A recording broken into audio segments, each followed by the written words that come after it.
বাগপাড়াতে আইছেন, বাগপাড়াতে 100 টাকা বাড়ায় জায়গা। উনি নামছে কোন জায়গা? এই স্কুলের সামনে নামিছে।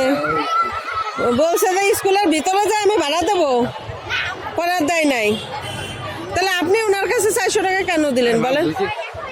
400 টাকা কেন দেবেন আপনি? আপনার তো বোঝা উচিত ছিল যে উনি তো 500 টাকার নোট, আপনি 400 টাকা দিয়েছেন, ওনার তো 500 টাকার নোট ওইখান থেকেই দেওয়া উচিত ছিল।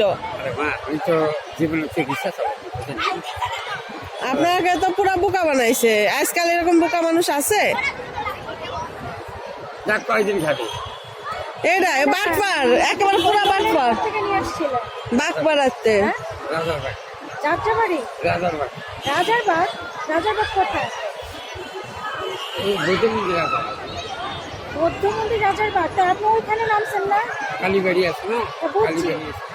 কালীবাড়ি এই সাইডে এই কোথায় মহিলা নামছে কোথায়?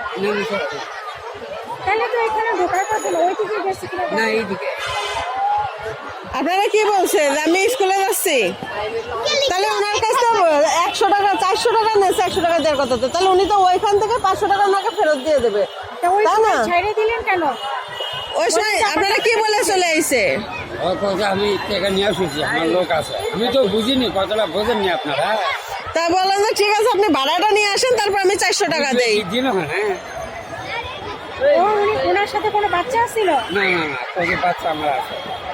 বাচ্চা আমার আছে, তাহলে তো এটা পুরা বাটপার, পুরা আপনাকে মানে বোকা বানাইছে। না আমার কারোতে তো টাকা চাইনি, আমি চাইছি না না, কারোর তো টাকা চান নাই, কিন্তু আপনাকে তো পুরা বোকা বানাইছে।